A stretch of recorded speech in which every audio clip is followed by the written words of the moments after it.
Welcome back, 8th graders. It's week 11. This is our first lesson for the week. I hope you had a good couple days off with Memorial Day weekend. I did. I helped my family get my brother's pool ready after sitting out all winter. My job was to watch my nephews while my much stronger sister and brother did the heavy lifting, but it was worth it because we got to spend a lot of time in the pool. I'm a little sad to come back, but going to school right now is our job, so we got to do the right thing. I definitely got a taste of summer, but don't worry, it'll be here soon enough. In the meantime, let's keep learning. We're going to be in textbook page 367, and that's topic 7, lesson 3. Okay, let's start off with a quiz.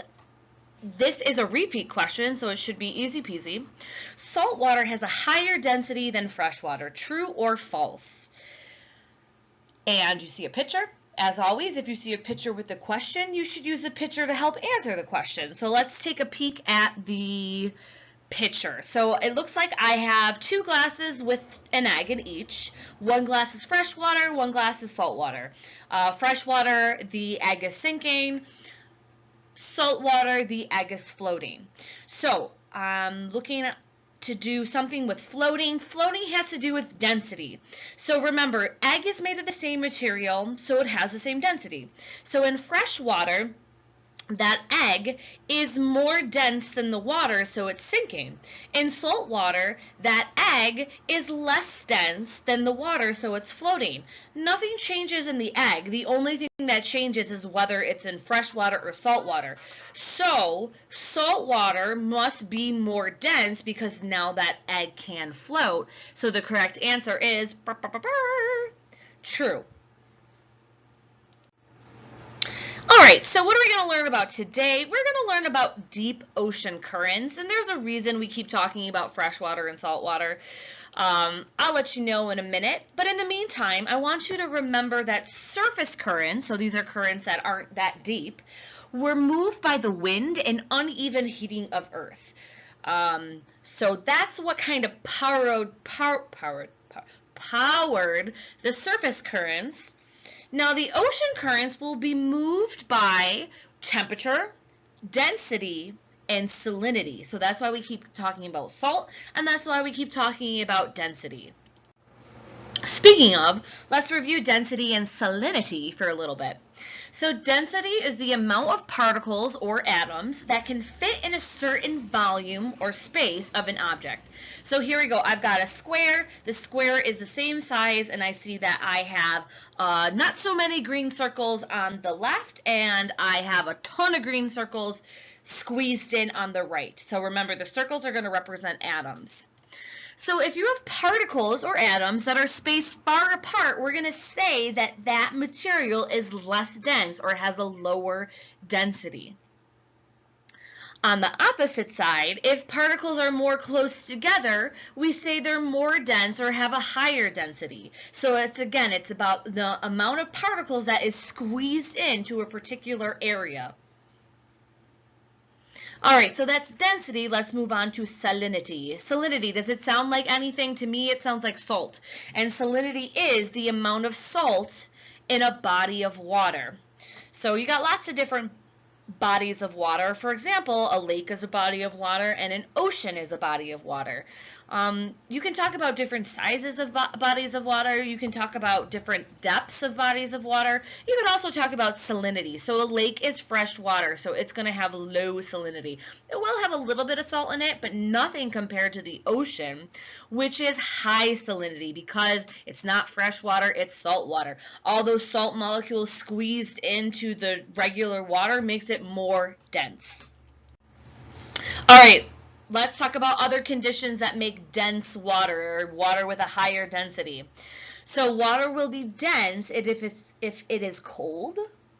Remember, most cold things sink, or salty, and not in like a grumpy, sassy way, as in, actually sodium chloride, NaCl. All right, dense water sinks. Okay, so no matter if it's dense because it's cold or if it's dense because it's salty, it's gonna sink. All right, so let's talk about, or let's look at our globe, and I see in the middle of my globe I have the equator.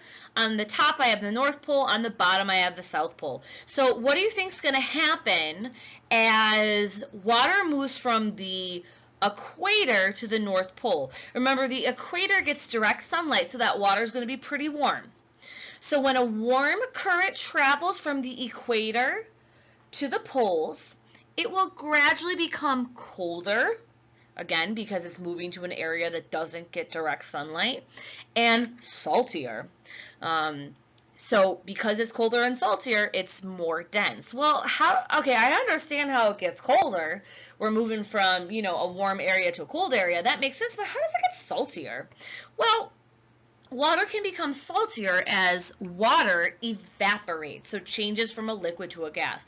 So imagine that if the water's pretty warm, like it is at the equator, water is probably going to evaporate at a quicker rate, so as it moves along, water evaporates, it's going to get saltier. Let's talk about water at the North and South Poles.